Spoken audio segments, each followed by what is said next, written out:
सर्वप्रथम मी शंतनू आणि ललिता देशपांडेंना धन्यवाद देतो. त्यांनी मला इथे बोलवलं आणि तुमच्यासोबत गोष्टी करायला एक वेळ दिला. आणि मला हे आवर्जून सांगावंसं वाटतं की आज पूर्ण हॉल भरलेला आहे. नॉर्मली सैनिकांच्या गोष्टी ऐकायला एवढे लोक येणं थोडंसं कठीण वाटतं मला, पण तुम्ही सगळे आलात त्याबद्दल तुमचे सगळ्यांचे धन्यवाद.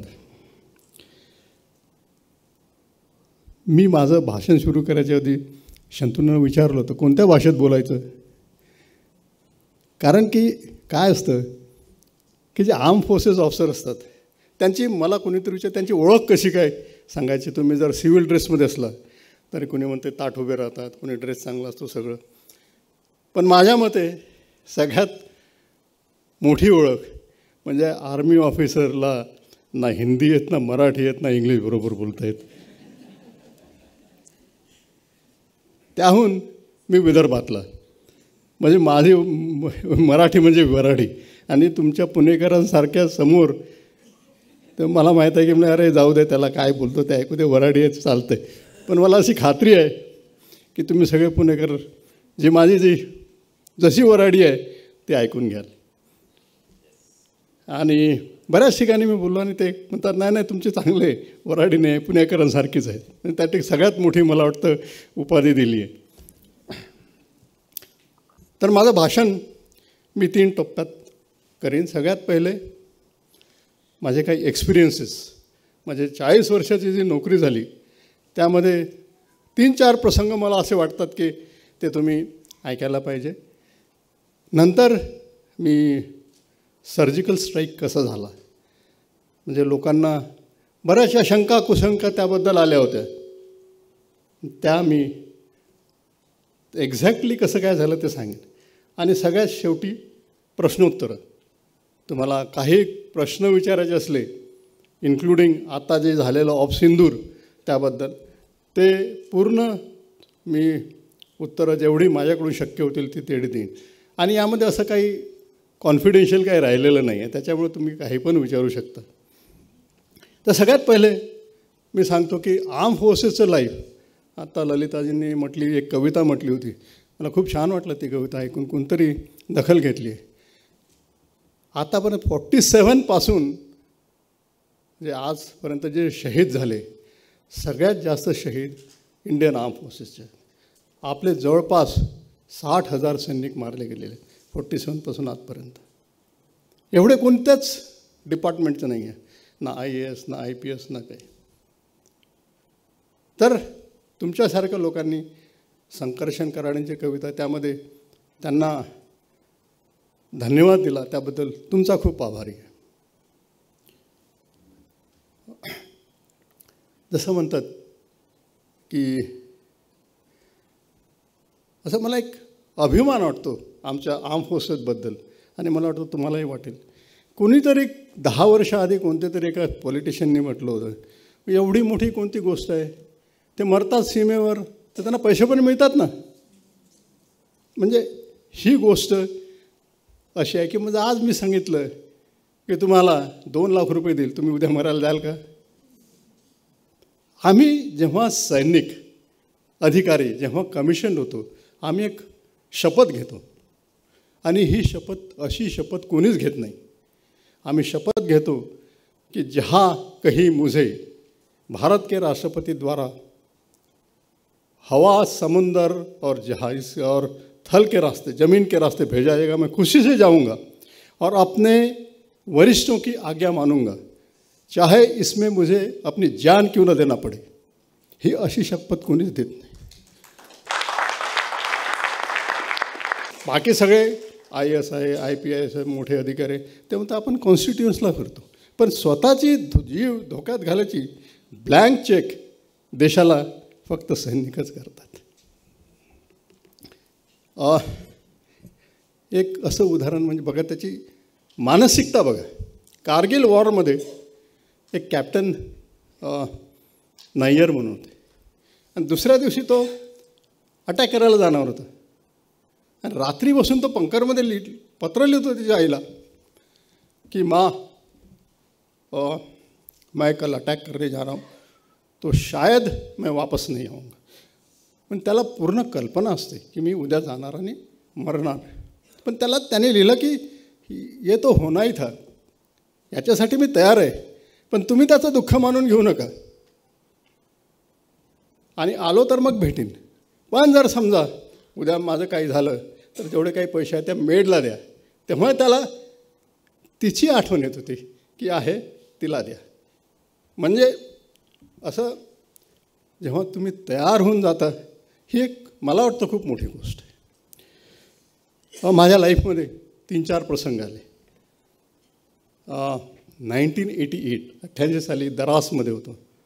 आणि ती एरिया तुम्हाला माहीत आहे, तुम्ही कधी कारगिल वगैरे गेला असाल तर ते एकदम कठीण जागा आहे. बर्फात नोव्हेंबर डिसेंबरमध्ये तिथले टेम्परेचर्स -40पर्यंत जातं. आणि तिथे काय काय गोष्टी होतात त्यानंतर मी तुम्हाला सांगेन. तर तिथे आम्हाला एक टास्क मिळाला. त्या वर्षी जियाउल-हकची डेथ झाली होती. आणि एक आपली चौकी होती, आपल्या मेन चौकीपासून जवळपास 8 ते 10 किलोमीटर आतमध्ये होती. आणि तो टास्क मला दिला गेला. मी तेव्हा मेजर होतो, 27-28 वर्षाचं वय होतं माझं. 2 लहान लहान मुली होत्या आणि ती कॅप्चर करायची. आणि ती जवळपास 14,000 फुटावर होते. आणि हे का सांगतो मी, तर तुम्ही तिथे गेला असाल तर बघाल ते असे सुळके ते असतात 85 डिग्रीजवर. तिथे काही हॅबिटेशन नाही, सगळे भुंडे डोंगर असतात कडेकपारीसारखे. आणि जेव्हा तुम्ही त्यामध्ये चढायला लागता वर, त्या हाईटवर, तिथे स्पेशली कारगिलमध्ये तुम्हाला श्वास घेता येत नाही, एक पाय जरी टाकला तरी होत नाही. आणि मग अटॅक करायला जायचं म्हणजे कसं, तुम्हाला प्रत्येक जवानाला आणि ऑफिसर, मला पण जवळपास 25 ते 30 किलो वजन घेऊन लागत. तुमचं वेपन असतं, तुमचं ॲम्युनेशन असतं, तुमचं खाना असतो, तुमचं पाणी असतं, ह्या सगळ्या गोष्टी घेऊन जावं लागतात. आणि तुम्ही उचलून 25 किलो वजन उचलणं खूप कठीण असतं. आणि ते घेऊन चढणं म्हणजे तसा चढू शकत नाही. आणि ही टास्क मिळाला. मग याच्याबद्दल प्लॅन करायचं म्हणजे मला असं वाटलं की खूपच कठीण काम आहे. आणि मी म्हटलं सर की मी एका दिवसात नाही करू शकत आहे. आणि सगळ्यांनी ॲग्री केलं, तुम्ही चढूच नाही, एवढं उंच आणि एवढं डिस्टन्सवर चढू शकत नाही. मग आम्ही काय केलं की पहिल्या दिवशी जे तुम्ही तुमच्यातले जे गिरीप्रेमी असाल त्यांना पहिलं रोपिंग इन करावं लागतं, रस्ते बांधावं लागतं. मग आमची पार्टी गेली, पहिले रस्ते बांधून आली, खाली आली, जवळपास रात्री 12-1 वाजेपर्यंत आली. मग आम्ही वर त्या रस्त्याच्या सहाय्याने चढलो. आणि जेव्हा सकाळ झाली तेव्हा आम्ही मध्ये पोचलो. ना इथे एक गंमत आहे, अशा ठिकाणी पोचलो ना खाली जाऊ शकत ना वर जाऊ शकत. आणि आम्हाला जर कोणी बघितलं तर शत्रूंनी नुसते दगडं जरी मारलं तर आम्ही मेलो असतो. प्रत्येकजण फायर करायची गरजच नव्हती, कारण की लपायला जागा नाही, तुम्ही खाली जाऊ शकत नाही. मग कसं काय करायचं, तेवढ्या ज्या कडेकपारीमध्ये थोड्या जागा असायच्या त्या सगळ्यात आम्ही दडलो. आणि 58 जण होतो आम्ही, दोघं तिघं करून जपलो. पण यामध्ये काय असतं की तुम्ही जर हल्ला आणि हालचाल दिसली, शत्रूने पाहिलं तर अगेन फिनिश, काम खतम. मग तुम्हाला हालू शकत नाही. आणि मी सांगतो अशा ठिकाणी बसणं, नुसतं बसायचं एकाच ठिकाणी, हालायचं नाही. आणि टेन्शन वरून बघते का कोणी, मी सांगतो माझ्या आयुष्यातला सगळ्यात मोठा दिवस असेल तो. म्हणजे एक मिनिट जात नाही. ही झाली ते. आता म्हटलं काय, याच्यानं म्हटलं आज जर वाचलो आपण तर पूर्ण लाईफभर आपलं ठीक आहे, याच्यानंतर आपण काय 90 वर्ष मरत नाही. पण धाकधूक असते. कोणी म्हणेल की भीती वाटत नाही, तो खोटं बोलतो. प्रत्येक माणसाला भीती वाटते, मलाही भीती वाटते, मरणाची भीती प्रत्येकाला वाटते, जवानाला वाटते. पण एकमेकापासून आपण ताकद घेतो, अरे चला हा माझ्याबरोबर आहे, देवाचं नाव घेतो. सगळ्यात मोठी दुसरी गोष्ट म्हणजे बाकी सगळ्या गोष्टी तुम्ही टाळू शकताय, पण सगळे नेचर्स कॉल. युरिनेशनसाठी आम्ही काय केलं तर आम्हाला फ्रूट टीन मिळायचे. मग ते आम्ही कापून ते एम्प्टी टीन घेऊन गेलो होतो. हे पहिले अजूनच प्रिपरेशन करून गेलो. आणि दोघं इथेच एवढ्या जागेतच आम्ही बसलो. मग आता युरिनेल करायला जायला त्याला हे नसायचं की तिथे जाईल तो, he has to do it here only. आणि तो एकमेकाच्या समोर, तोंडासमोर बिलकुल.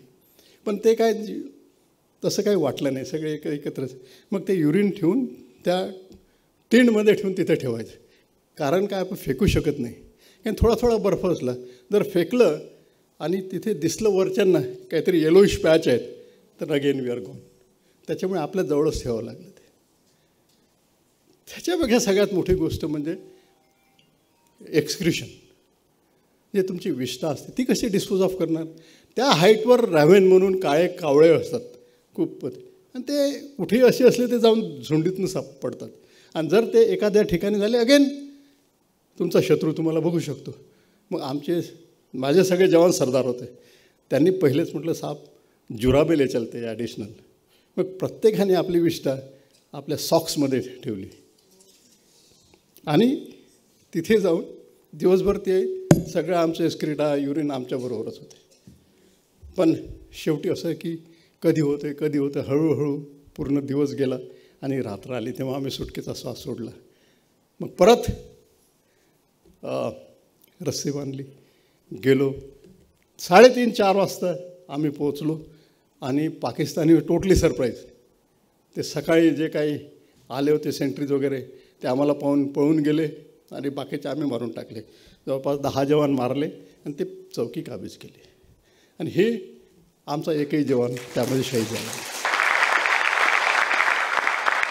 सांगायचं म्हणजे अशा जे ऑपरेशन करतो ही देवाचीच कृपा असते. आणि माझा पूर्ण देवावर विश्वास आहे. मला असं वाटतं की जेवढ्या ठिकाणी मी वाचलो ते आपल्या भगवंताच्या कृपेमुळे वाचलो. इथलाच पुढचं एक इन्सिडेंट सांगतो आणि त्याच्यानंतर मग पुढच्या रँकवर मी वळतो. हे जेव्हा आम्ही कॅप्चर केली, माझे मित्र आहे आर्मीवाले, त्यांना माहिती आहे ते पाकिस्तानी आपल्याकडे असतं, त्यांचं तोंड आपल्याकडे असतं बंकरचं, मग ते वापरू शकत नाही, आपल्याला नवीन बंकर करावं लागतात. त्यांचे 8-10 जण होते, आम्ही 58 जण होतो. ती पोस्ट मोठी करावं लागते, त्यांची छोटी पोस्ट आहे. मग ते आमच्या वर बसलेले त्यांची एक पोस्ट आणि आम्ही खाली, आणि त्यांच्या समोर आम्ही ती पोस्ट बनवायची, दगडं काढून खोदून करायचं. आणि खूप कठीण असतं, दगडं त्या तोडणं खूप कठीण असतं. तरी आम्ही त्याच्यात करत बसलो आणि जवळपास 12 बंकर आम्ही बनवले आमचे. आणि ते आमच्यावर फायर करायचे. स्नायपर म्हणजे बरोबर नेम धरून मारणार, टिपणारा. आमच्यावर बरेच स्नायपर. त्यामध्ये हे करता करता आमचे जवळपास 7 जवान शहीद झाले आणि बरेचसे जखमी झाले. पण आम्ही ती पोस्ट काही सोडली नाही. एक दिवस मला अजून आठवतं, 8 सप्टेंबर 1988, असं करता करता सकाळी एका बंकरमधून मी माझ्या बंकरमध्ये बसलो तर आमच्या ते एक टेलिफोन असे घुमवायचे मॅग्नेटो आणि मग एकमेक असे करायचं. आणि दिवसभर आम्ही निघायचो नाही त्यातून बाहेर, फक्त रेडी राहायचो कोणी अटॅक केला तर. मला सांगितलं की साहेब हो सुरमुख किंवा गोली लगी. आणि ते गोळी त्याला अशी लागली, अशी ग्रेस करून गेली आणि इथून गेलं ना खूप रक्त निघतं. आणि तो घाबरला, तो ओरडायला लागला की बचाव बचाव बचाव. आणि ते सगळं रक्त त्याच्या तोंडासमोर गेलं, अजून जास्त रक्तात भीती वाटायला लागते. मग मी थोडंसं बाहेर गेलो, दगडाच्या तिथे असे आजूबाजूला पाहिलं. मग माझा जेसी होता माझ्यासमोर, तर त्याला म्हटलं साहब कुछ करना पडेगा. त्याने क्या साहब म्हणजे उसके पास जाएंगे तो मर जाएंगे. कारण की तेवढ्या अंतरावर 100 फुटाहून खाली तो टिपून टिपून मारलं असतं. मग त्याला मी फोन केला, म्हटलं सुरमुख जब हम बोलते हैं मुंह तो तुम पीछे चलो. आणि खाली 10 फूट मागे गेला तर खाली एकदम काय होते. मग त्याच्यावर कोणी फायर करू शकलं नसतं आणि मग बाकीचे लोक येऊन त्याला घेऊन गेले असते. तो ठीक आहे साहब. मग माझ्या जेसीओला सांगितलं की साहब अभी हम 2 इधर बैठे पीछे, तो आप मुंह करो पहिले. म्हणे तो म्हणजे प्रत्येकजण जसं मी सांगितलं घाबरतो. म्हणे साहब ये तो आत्महत्या जैसी है, तो मार देंगे हमको.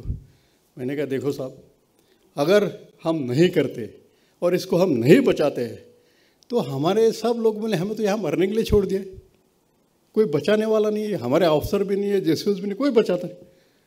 तो मैंने ठीक है साहब आप बोलते हैं तो ये ठीक है, मैं वैसे करता हूँ.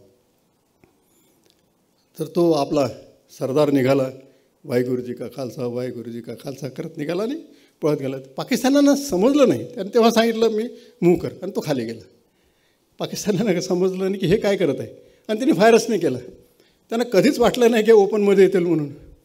मग आता दुसरी गोष्ट, मी त्या दगडाच्या मी राहिलो. मग त्याने बघितलं की येतो फसा हुआ आहे अभि. आणि कधी कधी काही काही गोष्टी अशा होतात बघा. मी लाईफमध्ये ते हेल्मेट कधीच, आमचे सगळे सरदार्स मी पगडी बांधायचो, हेल्मेट कधीच घालायचो नाही.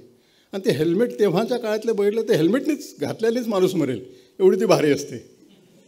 पण तरी काय असतं, त्या दिवशी मला काय बुद्धी झाली की मी हेल्मेट घातली आणि मग त्यांनी फायर करणं. जर मी 5 मिनटं जरी थांबलो असतो मग त्याच्यात मला वाचायचा काही चान्स नव्हता.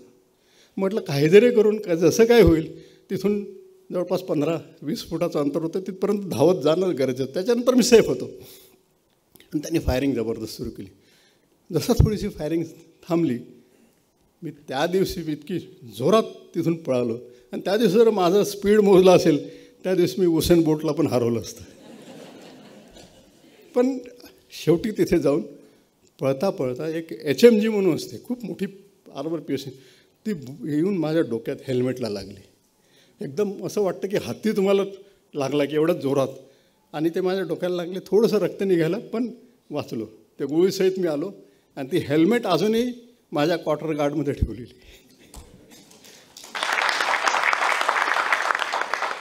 तर ही एक गोष्ट झाली. तिसरी म्हणजे तिथेच एक एक्सपिरियन्स सांगतो, म्हणजे कसं काय करावं लागतं.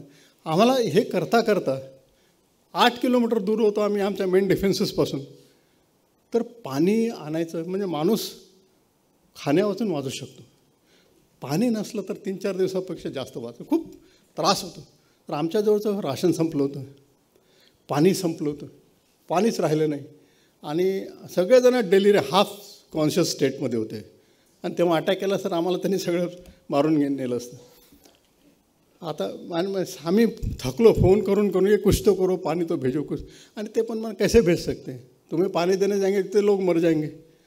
मग ॲज अ कमांडर ते माझ्यावर होतं सगळं. तो JC वाला म्हटलं, मी पण ॲड ऑल्सो सेट की आता काय होऊ शकतं, पाणीच नाही आलं तर तसंच मरणार आपण.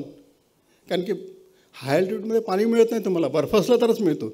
या ऑक्टोबर सप्टेंबरच्या वेळेस बर्फ नसतो तिथे त्या बाजूला, म्हणजे आमच्या जी पोस्ट होती तिथे नव्हता. आणि मग एकदा बसलो होतो मी, निराश होऊन बसलो होतो. तर माझा तोच JC वाला म्हणजे साहब आप कर क्या रहे हो, आप अगर ऐसे दिल खोदेंगे कैसे होगा. म्हणजे आपण आपल्या सबऑर्डिनेटपासून किती ताकद घेतो बघा. म्हटलं साहब क्या करणे में, तो बोलता मैं दिखाता हूँ. ते आपले टिंड होते ना, ते त्यांनी युरिन केली आणि पिली. साहब ये करो सबके सामने करो. मी युरिनेशन केलं, जेवणाच्या सामने पिलो. म्हटलं अगर जिंदा राहणं तो हे करणं पडेल. आणि सगळ्यांनी त्या दिवशी युरिन पिली आपली, आणि रात्री पाणी आलं. आणि सगळे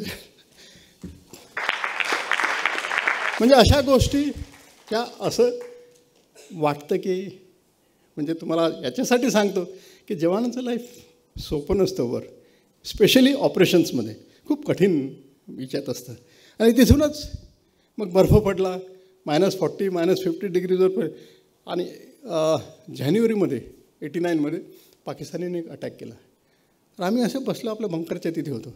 आणि आम्ही तिथे ग्लोव्ज घालतो फायर करायचे. तर तो जवान जो फायर करणारा होता त्याला ग्लोव्ज सापडला नाही, पण फायर करायला पाहिजे. ते काय असतं की मेटल बाईट्स असतात. आणि तो केला, त्यांनी फायर केला, त्याची पूर्ण मांस चिपकलं, फक्त हड्ड्या राहिले त्याचे. तर आणि मग त्याचा हात तोडावा लागला त्याला. तर ही अशी एक गोष्ट आहे. Going on to the next experience. मी थोडं फास्ट करत आहे कारण की वेळेचा अभाव आहे. मी CO झालो, जसं सांगितलं कर्नल पोळूने की मी राजौरी भागात, नौशेराच्या भागात होतो CO. आणि तिथे माइन्स वगैरे असायचे आणि आम्हाला पेट्रोलिंग करायला लागायची. आणि युद्धाचे थोडे काळे ढग जमायला लागले होते, कारगिल युद्धाचे तेव्हा झालं नव्हतं सुरू. तर पेट्रोलिंग करता करता आमचा एक जवान LC क्रॉस करून गेला आणि येता येता त्याचा पाय माईनवर पडला आणि पाय उडला त्याचा. मी तेव्हा ऑपरेशनसाठी जवळपास 20 किलोमीटर दूर गेलो होतो. याला हॉस्पिटलमध्ये नेलं आणि तिथे त्याला सांगितलं की त्याचा पाय कापावा लागणार, ॲम्प्युटेट करावं लागणार. यंग बॉय, त्याचं म्हणजे जस्ट एंगेजमेंट झाली होती, लग्न पण झालं नव्हतं. तर तो म्हटला नाही कर, मैं अपना पैर नहीं कटने दूंगा. मग डॉक्टरनं समजे ना की आता काय करणार. तर मी जेव्हा मला आमच्या रेडिओ सेट वॉकी टॉकीमध्ये सांगितलं की साहब ऐसा ऐसा जवान है और इसके पैर काटना है. तो मतलब तुम बताओ उसको, तो तुम मान नहीं रहे. तो मेरी कैसे मानेंगे. नहीं ठीक है, वो बोलता है CO से बात करो. मी त्याच्याशी बोललो. त्याला म्हटलं की सुरमुख सिंग, त्याचं नाव तुम्हाला आठवतं अजून? म्हटलं सुरमुख अपना पैर तो तेरे को काटना पड़ेगा, काटवाने दो. ठीक आहे साहब, आपने बोल दिया तो काट देंगे. मग त्याचा पैर झाला, आला शेवटी युनिटमध्ये आला, तेव्हा बसलो, पाय कुबड्या घेऊन आला. मग त्याला बोला, म्हटलं सुरमुख आजा. म्हटलं डॉक्टर ने तेरे को बोला ऐसा भी कटने के लिए बताया, ऐसे तुमने माना नहीं, और मेरी बात क्यों मानी तुमने? बोलता है साहब, म्हणजे ही कसे आमचे रिलेशन्स कसे बिल्डअप होतात. जब आप पलटन में आए थे, आपके साथ आपका बड़ी था जो हमारे आमच्याबरोबर एक असतो, वो उसका नाम फकीर सिंह था. मतलब पता है मुझे. तो बोलता है उसका मैं बेटा हूँ. और उसने बोला ये जो सब मरने के लिए भी बोलता है ना मत करना, तो बोलते है तो पैर काटना है बोले. तो म्हणजे आमचे संबंध असे टिकून असतात. आणि मजेदार गोष्ट, काही दिवसांनी तो आला. मग त्याला म्हटलं की अरे आता तर तुझं लग्न तर काही होणार नाही. हा बोलता साहब लंगड़े से कौन शादी करेगा. तो 3 महिने आला मला विचारायला. म्हणता साहब मेरे को कुछ दिनों के लिए फैमिली क्वार्टर चाहिए. ते 10-20 घर असतात. म्हटलं तेरे साथ किसने शादी किया?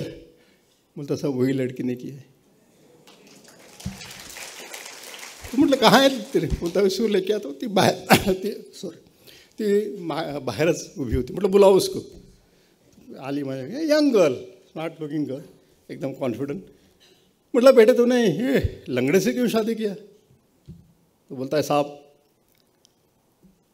अगर शादी करने के बाद ये लंगड़ा हो जाए तो मैं छोड़ दी थी इसको. मैंने कहा, मी म्हटलं बिलकुल ठीक आहे. म्हटलं सलाम बेटे तुमको.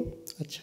म्हणजे अशा पण आपल्याकडे मुली आहेत की जे आपलं कर्तव्य समजून, ही एक देशाप्रती एक सेवाच असली. ही एक झालं. आणि लास्ट एक्सपिरियन्स मी सांगतो तुम्हाला. तेव्हाच मी CEO होतो, कारगिल वॉर सुरू झालं होतं आणि आपले सगळे पिछेहाट होत होते.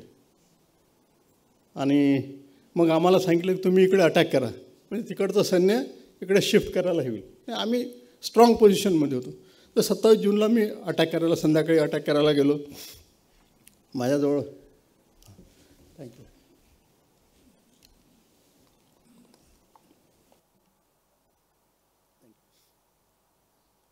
सॉरी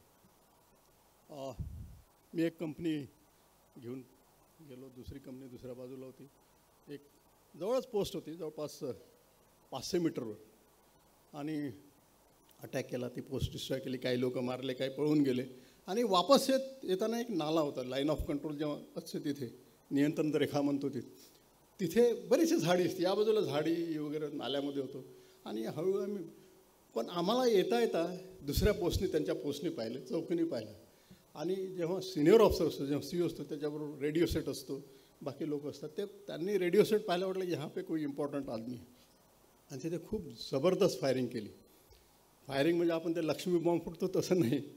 हे एकदम बॉम्ब जर पडला ना तर तुम्हाला काही समजत नाही काय झालं आहे, एवढा मोठा आवाज येतो. आणि तसे बॉम्ब्स पडतोय काही समजत नव्हतं. आम्ही लपून बसलो होतो. आणि एकदम मी पाहिलं की रक्ताची अशी चिळकांडी उडाली. अरे म्हटलं, मी माझ्या जेवण सबको चेक करो, किसको गोली लगी आहे, बॉम्ब लगा आहे शेल्टर. सगळे घाबरले. पण ते रक्त पाहिलं त्यांनी, सगळी चेक केलं, नाही सब. मग मी खाली पाहिलं तर माझ्या छातीतून. म्हणजे जेव्हा लागतं तेव्हा तुम्हाला, इथे एक कर्नल पोळ आहे, त्याला पण गोळी लागली होती. तेव्हा असं वाटत नाही, वेदना होत नाही. आणि मग पाहिलं, म्हटलं तेवढं आपलं नॉलेज नाही. म्हटलं हे जर रक्त थांबलं नाही तर आता म्हणजे शेवटचाच प्रणाम. मी जवानांना म्हटलं की भाई ऐसा करो की तुम चले जाओ. धनेनी साहब कैसे? म्हटलं हे तो मैं नहीं बच सकता. मग त्यांनी पगडी बांधल्या, सगळ्या पगड्या काढल्या, बांधला, पण तरी ते रक्त खूप मला वाटतं की थांबत नव्हतं. आणि तेव्हा हळूहळू माझी कॉन्शियसनेस जायला लागली. त्यांनी तिच्यातूनही फायरमधून मला एक करून दुसरीकडून काढलं आणि सेफ जागी पोहोचवलं. तिथं आमचा डॉक्टर आला. आणि तेव्हा I had nearly loss consciousness. आणि आय सेड की दिस इज द एंड. मग डॉक्टरला म्हटलं, डॉक्टर मेरे चांसेस कितने? तो डॉक्टर सर क्या बात करते हो, एज ऑल डॉक्टर्स कुछ नहीं होगा आपको. मतलब मुझे पता है ना, अभी मैं I am in senses, I just want to tell you some things. आणि तो म्हटलं क्या सर? म्हटलं देखो आणि त्यांचे तेव्हा काय असायचं की आमचा पे बी जास्त नसायचा. मी hardly use to get any money, म्हणजे हँड टू माउथच असायचं. पण तरी मी 10,000 रुपयाची FD केली होती माझ्या बायकोसाठी. आणि मी त्याला सांगितलं की उसको बताना की भाई ये FD यहाँ पे है और दे देना. तर माझ्या 2 मुली होत्या आणि त्याला सांगितलं की जस्ट टेल हर की I went but not that I didn't feel bad but I said this has to be done the line of duty but उनको पढ़ाना and then I passed off. त्याच्यानंतर मग लकीली आय रिगेन कॉन्शियसनेस, मला इव्हॅक्युएट केलं दिल्लीमध्ये and then I survive. तर ही असे again परत म्हणजे सेकंड देवावरचा विश्वास. शेवट असं वाटतं की आपण म्हणतो ना की कुठेतरी देवाधीनच आहे, आपल्या हातात काहीतरी करवायचं म्हणून ही सेकंड गोष्ट झाली. लास्ट आहे की मी GOC होतो. तुम्ही ऐकलं असेल अवंतीपुरा पुलवामा जिथे ब्लास्ट झाला तो पूर्ण भाग माझ्या खाली होता. आणि मी जवळपास आमच्या फॉर्मेशननी 55 मोठे मोठे लीडर्स मारले होते. आणि ते त्यांना खूप मोठा धक्का होता. आणि एक दिवस त्यांनी जे कामं करायला येतात त्यांच्या थ्रू चिट पाठवली अशी, आणि उर्दूमध्ये लिहिलं होतं. मी वॉक करायच्या रस्त्यावर मला दिसली. मी पाहिलं काय, त्या माळ्याला बोलवलं, ते सगळे ते लोक बोलत तुम्ही काय लिखाय. त्यांनी सांगितलं की हम आपको छोडेंगे नहीं, जाने से पहले आप यहाँ से जिंदा नहीं जाओगे. म्हटलं ठीक आहे, किसी को मत बताना. मी ठेवली ती लिस्ट माझं. आणि आमचं ट्रेनिंग असतं की तुम्ही कोणतीच गोष्ट रिपीट करायची नाही. त्याच्यामुळे मी जवळपास 7-8 महिने त्याच्यानंतर राहिलो. मी कोणत्या व्हिजिट करायला गेलो तर हेलिकॉप्टरने जायचं, रस्त्याने यायचं, किंवा रस्त्याने जायचं हेलिकॉप्टरने यायचं. अशाच सगळ्या. आज सांगायचं या पोस्टवर जातो पण दुसऱ्या पोस्टवर जायचं. म्हणजे तुम्हाला ॲम्बुश वगैरे करायला प्लॅन करावा लागतो. कुठे रस्ता आहे, कुठे माणसं आहे, कुठे. त्याच्यामुळे त्यांच्या हातात मी शेवटपर्यंत सापडलोच नाही आणि त्यांचे लोक मारत राहिलो. आणि शेवटी मी 11 नोव्हेंबर 2013 11 वाजता मी निघणार होतो. माझ्या हेडक्वार्टरवर हँडओव्हर केलं होतं. बसलो ब्रेकफास्ट खाऊन. आणि 1 वाजताची मुंबईची फ्लाईट होती. मुंबईला पोस्टिंग झाली होती. आणि ते 11 वाजताच्या ऐवजी माझा एक स्कूलचा एक ब्रिगेडियर होता, तो एअरपोर्टमध्ये इन्चार्ज होता. म्हणे सर आप पूरे टेन्योर में आए नहीं मेरे पास, अब तो चाय पीने के लिए आ जाओ. म्हटलं ठीक आहे. म्हणजे 11च्या ऐवजी 10 वाजता निघालो आणि त्याच्याजवळ गेलो. आणि जेव्हा एअरपोर्टवर बोर्ड केलं तेव्हा मेसेज आला, म्हणे साहब आपने गेट के बाहर ॲम्बुश हो गए. म्हणजे तो ॲम्बुश माझ्यासाठी होता. पण अगेन 11च्या वाजता मी 10 वाजता निघालो होतो. ॲम्बुश सक्सेसफुल झाला आणि तिथून पण वाचलो. तर ह्या अशा बऱ्याचशा गोष्टी असतात की जे तुम्हाला असं वाटतं की देवावर विश्वास आहे तुमचा. आणि मी गणपतीवर नेहमी विश्वास ठेवणारा माणूस आहे. आणि मला असं वाटतं की त्यामुळे कधीच काही असं वाकडं झालं नाही, सगळं ठीकठाक झालं. त्या एवढ्या सांगून बऱ्याचशा गोष्टी आता मी एवढेच माझे एक्सपिरियन्सेस इथे सांगून थांबतो. आणि पुढच्या 15 ते 20 मिनटात मला उरी सर्जिकल स्ट्राईकबद्दल सांगतो. काय उरी सर्जिकल स्ट्राईकचं छोटंसं याची पार्श्वभूमी काय. तर 16 सप्टेंबर 2016 साली आपले 4 LET टेररिस्ट पाकिस्तानी आपल्या उरीच्या तळावर आले, त्याच्यावर हल्ला केला आणि आपले 18 जवान शहीद झाले आणि जवळपास 38 जखमी झाले. आणि हा आमच्यासाठी खूप मोठा धक्का होता. आमच्या मोठ्या सिनियर पोस्टवर आलं तर हे एवढं करणं थोडंसं वाटतं की काहीतरी आपण रिटॅलिएशन केलं पाहिजे. माझं लाईफ पूर्ण LCमध्ये गेलं. नेहमी असं वाटायचं की कुठंतरी आपण यांना चांगला कुठेतरी धडा शिकवला पाहिजे. पण ते असं कधी व्हायचं नाही. आणि व्हेरियस काहीतरी फॅक्टर्स असतील. मग जेव्हा मी 2015 जेव्हा कोर घेतो, माझ्या हाताखाली जवळपास 17 घातक म्हणजे कमांडोज, इन्फंट्रीचे कमांडो प्लॅटून आणि पॅरा स्पेशल फोर्सेस होते. मी सगळ्यांना सांगितलं तेव्हा की म्हटलं काय जर आपल्याला चान्स मिळाला तर तुम्ही तयार राहा. कसं काय करायचं, कुठे करायचं ते सांगेन, पण तेव्हा मला सांगू नका की आम्ही तयार, आम्हाला अजून वेळ पाहिजे. म्हणजे फॉर्च्युनेटली काय की माझे सगळे दस्ते तयार होते. आणि हे जेव्हा झालं तेव्हा त्याच्या आधी आपण बर्मामध्ये अटॅक केला होता 15 आणि पाकिस्तानच्या foreign minister, defence minister statement दिली होती की भारताने पाकिस्तानला म्यानमार समजू नये. आम्ही मनातल्या मनात म्हटलं जर चान्स मिळाला तर आपण सांगू, म्हणजे शिवायलाच नाही म्हणत मी, पण मग सांगू म्हटलं नाही तुम्हाला म्यानमार नाही समजत, पाकिस्तानीच समजतो. आणि ही तयार होती. आम्हाला प्लॅन द्यायला सांगितले की काय करू शकता तुम्ही याच्या बदल्यामध्ये. आणि त्याच रात्री 16 सप्टेंबर आपल्या तेव्हाच्या प्राईम मिनिस्टरनी सांगितलं होतं की याचा बदला आम्ही घेऊ. मग आम्हालाही सांगितलं बदला घ्यायचं म्हणजे काय. पण असं आपली जर इतिहास पाहिला, आपली हिस्ट्री पाहिली याच्या अशा रिॲक्शनसाठी, तर काय असायचं की हम ईट का जवाब पत्थर से देंगे, हम इसका बदला जरूर लेंगे. पण काय व्हायचं, नथिंग, जैसे थे. आणि सगळ्यात जास्त आपली थ्रेट कोणती असायची, हम आपके साथ क्रिकेट खेळणं बंद कर देंगे. म्हणजे ॲज अ लायटर साईड. आम्हाला हे वाटलं की असंच चालणार, काय होणार नाही, 1 महिन्यात होणार, परत चालू राहणार असंच. आणि त्यामुळे आम्ही प्लॅन करून दिले. 15 कोरमधला एक मित्र होता, त्यांनी 3 टार्गेट दिले, मी 3 टार्गेट दिले. आणि तेव्हा असं वाटलं की चलो दे दो खतम करू दो काम. आणि 21 तारखेला आमची मीटिंग झाली, तयार आहे सभी. रात्री मला फोन आला होता, म्हणजे प्रत्येकालाच फोन केला असेल तिन्ही कमांडरनं. आणि मनोहर पारेख ते माझे मराठीतून बोलायचे, म्हणजे जनरल साहेब करा तुम्ही. म्हटलं सर काय करायचं. अरे तुम्ही दिला ना म्हणे प्लॅन, ते करा. म्हटलं हे आता आपल्या अंगावरच आलं आहे, ते करायलाच पाहिजे. तर म्हटलं सर कधी, लवकरात लवकर करा. आणि तुम्हाला सांगायचं म्हणजे मी हे याच्यासाठी सांगतो, it's not a simple operation. आज जायचं करायचं, इट्स अ व्हेरी कॉम्प्लेक्स. खूप साऱ्या गोष्टी असतात. एक जरी चूक झाली तर त्याच्या सक्सेसची जी आहे पर्सेंटेज एकदम 0 होतं. म्हणजे either this side or that side. पण त्याच्यामुळे जेव्हा तुम्ही ॲज अ कमांडर ते प्लॅन करता तर इट इज व्हेरी डिफिकल्ट. कारण की स्वतः जर गेलं तर ठीक आहे, मॅक्सिमम केलं तर मरालच. पण जरचे तुमचे जवान मेले 25, 30, 40, तर तुमच्या डोक्यात ते नेहमी राहील, ओझं राहील की माझ्या हाताखाली एवढे जवान मेले. आणि तो डाग कधीच पुसला जात नाही.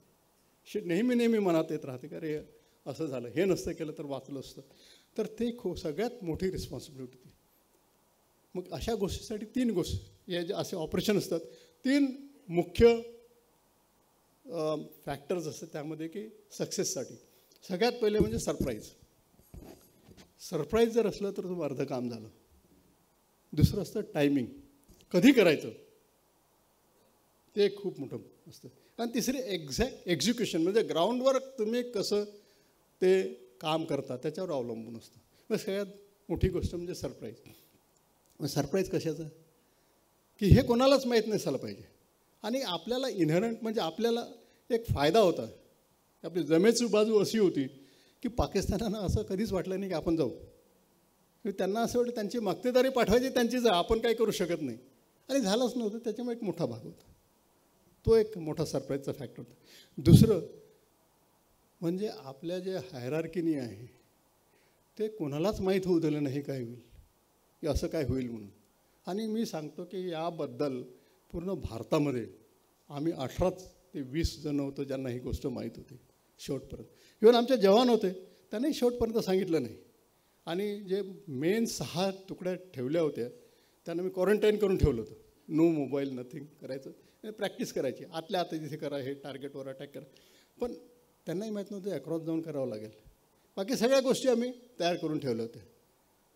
आणि शेवटच्या दिवशी म्हणजे इनफॅक्ट हे सांगायचं म्हणजे मी जेव्हा कोरकोंडा आमची फॅमिली माझ्याबरोबरच असते, आमच्या घरातच ऑपरेशन रूम असतं तिथे. आणि मी जाऊन त्या ऑपरेशनमध्ये तिथे कोणाला अलाउड नसतं, तुमच्या मुलीला नाही, तुमच्या पत्नीला नाही, नोबडी एक्सेप्ट मी स्वतःच फक्त जाऊ शकतो तिथे. आणि मी जायचो मधूनच. त्या दिवशी माझी मुलगी माझ्याशी भांडण करत होती 12 वाजेपर्यंत, काय असं डिस्कशन वगैरे. मी भांडण पण करायचो तिच्याशी. आणि माझी पत्नी पण होती, ती पण मला ते झोपा आता खूप झाला वेळ. म्हटलं हो तुम्ही झोपा, मी करतो. आणि दुसऱ्या दिवशी झालं सगळं. आणि टी व्हीवर आलं, अरे हे तर आपल्या ठिकाणी झालं आहे का. म्हटलं टी व्हीवर दाखवलं तर झालंच असेल.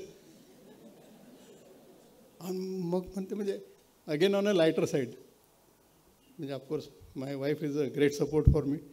अरे ते एवढं मोठं तुम्ही काम केलं. मग काय म्हटलं, घरी तर तुम्हाला चहा पण नाही करत आहे तुम्ही, हे काय हे. सगळ्यात मोठं जसं आमचं जर काही बरं वाईट झालं, ॲज अ कमांडर काय तेव्हा ॲज अ म्हणजे you are not there, killed, heart attack काय पण झालं, तर आमचा जो नंबर 2 असतो, माझा major general, he suppose to take over immediately. तर दुसरी मी ऑफिसमध्ये बसलो होतो, कॉफी पित होतो, टी व्हीवर चालू होतं, तो पळत पळत आला, म्हणे सर ये अपने एरिया में हुआ है. तो हे हुआ है की म्हटलं, सर दिखाय तो हुआ ही होगा. म्हणजे सांगायचं तात्पर्य असं की येऊन त्यालासुद्धा माहीत नव्हतं. दिस वॉज अ सरप्राईज मेंटेन. आणि दुसरं म्हणजे तेव्हा तुम्हाला आठवत असेल की 29 तारखेला प्रेस कॉन्फरन्स बोलावली होती आणि तिथे त्याच्या आधीच सांगितलं होतं आपण इंडस वॉटर ट्रीटी, सिंधू नदीच्या ट्रीटीबद्दल होतं. तर सगळ्यांना असं वाटलं की हे काहीतरी इंडस वॉटर ट्रीटीबद्दलच सांगणार आहे.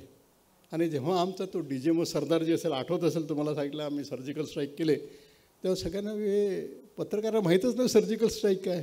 ते सगळे इंडस वॉटर ट्रीटचे हे करून आले. मग त्यांना म्हणजे इथपर्यंत डिसेप्शन, म्हणजे मोठ्या लेवलवर डिसेप्शन, आमच्या लेवल सरप्राईज, हे सगळ्या गोष्टी त्याच्यामुळे सगळं घडून आलं. दुसरं याच्यानंतरचं टायमिंग, कधी अटॅक करायचं. अटॅक जेव्हा ट्रेंड सोल्जर असतात तर त्यांना पाऊस, बर्फ, अंधारी रात्र ह्या गोष्टीची गरज असते, कारण की ते सगळे त्यांना जवळचं वाटतं. इनफॅक्ट 28 एप्रिलला जवळपास अमावस्येची रात्र असते आणि आपल्या धर्मात असं म्हणतात अमावस्येच्या दिवशी काय करायला नको.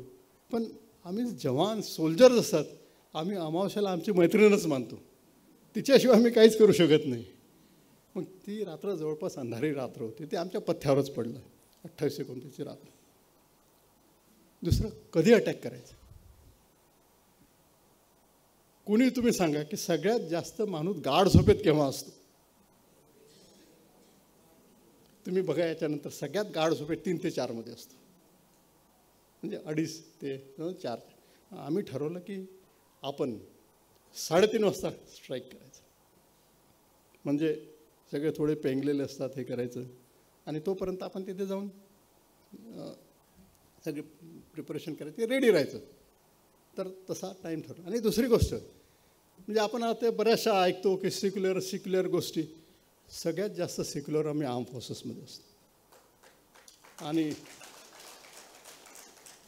हे जसे टेररिस्ट आहेत हे सगळे मुस्लिम, इस्लाम धर्म पाळणारे, आणि त्यांचा त्या दिवशीचा पहिला नमाज आहे, फजर का नमाज म्हणतं त्याला 4 वाजल्यानंतर 5 मिनिटांनी होतं. मग जेव्हा सांगितलं जे काय करत असेल, जेव्हा माणूस प्रे करतो आपण त्याला मारायचं नाही. हे असं मनात कधीतरी कधी शिवाजी महाराजांचे पिक्चर पाहिले, असं पाहिलं त्यांची, तर हे मनात होतं की असं. म्हणून म्हटलं 3:30 वाजता करायचं, 12 मिनटं तुम्ही टार्गेटवर राहायचं, त्याच्यापेक्षा जास्त नाही. तुम्ही पिक्चर पाहिला असेल उरीचं सर्जिकल स्ट्राईक, त्यामध्ये तो कोणाला तरी शोधत असतो 1.5 ते 2 तास, अफजल का, एवढा वेळ नसतो तिथे. You just go, hit hard and come back, ते एवढं असतं. आणि दुसरी गोष्ट म्हणजे आम्हाला जे काय मागितलं होतं आम्ही, bullet proof jackets, wireless sets, आमच्या टॅहोर रायफल्स, म्हणजे मित्र आहेत त्यांना माहीत आहे रायफल, ह्या सगळ्या गोष्टी आम्हाला मिळाल्या. म्हणजे आपल्याला जर सगळ्या गोष्टी, अर्धं काम तिथेच हे होतं. आणि मी तुम्हाला सांगू इच्छितो की भारताला आतापर्यंत सगळ्यात चांगला संरक्षण मंत्री मिळाला असेल तर मनोहर पारिकर.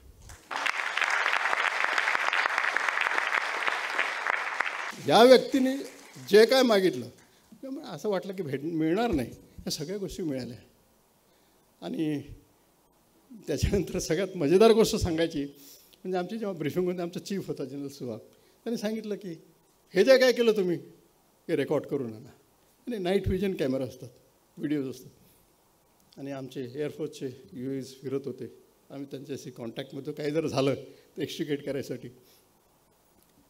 तर तेव्हा थोडंसं वाटलं ना की आपण तिथे काय फिल्मिंगसाठी चाललो आहे काय, आपलं काम वेगळं आहे, काम खतम करून. पण नंतर असं वाटलं की बरंच झालं, आमचा व्हिडिओ आणल्या होत्या आणि पूर्ण भारताने, पूर्ण नागरिकांनी आर्म फोर्सेसच्या पाठीवर कौतुकाची थाप मारली. पण तिच्यात 2-3 महानुभाव होते, ते म्हणत होते की हे सर्जिकल स्ट्राईक झालाच नाही, आणि त्यांचं नाव घेत नाही ते तुम्हाला माहीत आहे. कारण की नाव घेतलं तर उद्या सोशल मीडियावर सगळं होईल की रे याच्याविरुद्ध आमच्याविरुद्ध बोललं.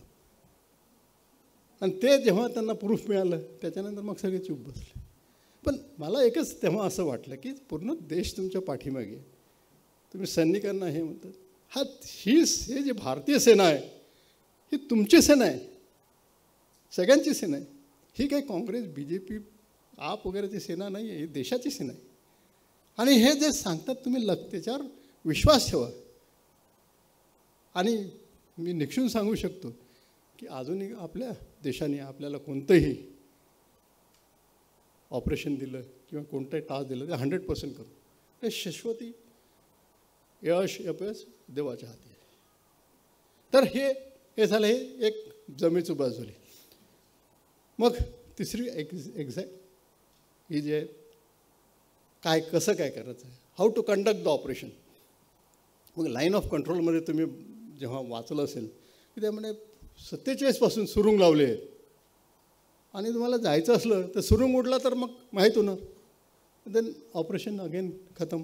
पण तेव्हा जसं मी सांगितलं होतं, मी त्यांना सांगितलं होतं, तेव्हापासूनच तयारी ठेवली होती की तिकडे छोटं जायचं. असं कधी प्लॅन नव्हतं की आतमध्ये एवढं जायचं, पण 500-600 मीटर जरी जायचं असेल तर माइनफील्ड क्रॉस करून.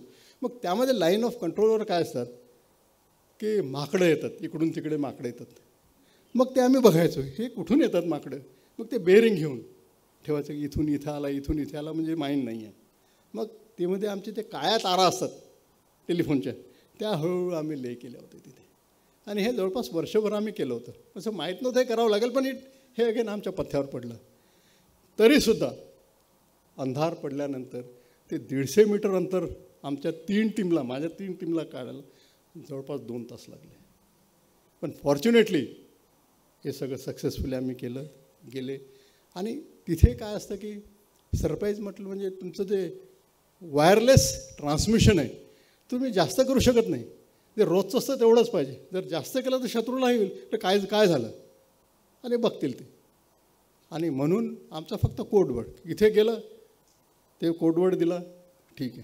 आणि जसं मी सांगितलं की तिथे आपण काही करू शकत नाही. जसं ॲज अ कमांडर मी नुसतं ऐकू शकतो. तुम्ही याची सिमिली द्यायची असली, तुम्ही इंटरनॅशनल फुटबॉल मॅचेस बघत असाल, ते खेळत असतो, पण तो जो कोच असतो तो सगळ्यांपेक्षा जास्त पळत असतो, करू काही शकत नाही, पण ते टेन्शन त्याच्या डोक्यावर असतं. तशीच आमची स्थिती असते. म्हणजे तिथं असं वाटतं की तिथे गेलेलं बरं एकदा, पण ते फॉर्च्युनेटली गेलं, कोडवर्ड मिळाला, तिथे पोचले, 3 वाजता तिथे पोचले. मग त्याच्यानंतर असतं की सेंट्रीज असतात तिथे, चौकीदार. मग त्यांना कसं खतम करायचं, 2 गोष्टी असतात. आमच्याकडे सायलेन्स्ड वेपन होते, ते फायर करायचे आणि मारायचे. इतक्या जवळून इझिली मारू शकतो, पण तरी आवाज येतो. म्हटलं सर समजा गेला आणि पळून गेलं तर एव्हरीथिंग गोज फॉर अ 6. म्हणून दुसरी गोष्ट ते आम्हाला शिकवतात आमच्या कमांडमध्ये, हळूच जाऊन त्याचे गळे कापायचे. म्हणजे आमच्या पार्टीज गेल्या, जे 9 होते माझे, 9 सेंटरचे गळे कापले, त्यांना काही कळलं नाही. आणि लगेच येऊन 12 मिनटात जेवढं काय आमचे होतं आमचे वेपन्स, डिस्पोजेबल रॉकेट लॉन्चर, हत्यार सगळे फायर केले, फिल्मिंग केलं आणि लगेच वापस आले. आणि बाय अबाउट 5 o'clock सकाळी 5 वाजेपर्यंत इकडे आले होते. ते त्या पिक्चरमध्ये असेल कोणतरी ती मुलगी जाते आणि हेलिकॉप्टरनी जाते, तर असं काही झालं नाही. आम्ही पैदलच आलो. मात्र आल्यानंतर मग माझे हेलिकॉप्टर होते, मी सगळ्यांना हेलिकॉप्टरने आलो विचारलं. आणि सकाळी ते जे पार्टी कमांडर होते ते माझ्या ऑफिसरूममध्ये आले. तिथे म्हटलं दाखवा, त्यांनी दाखवलं. आणि आम्ही दुसरे दोन्ही मिळून बघितले तर जवळपास 82 टेररिस्टचे लाशा पडलेल्या होत्या निमार. आणि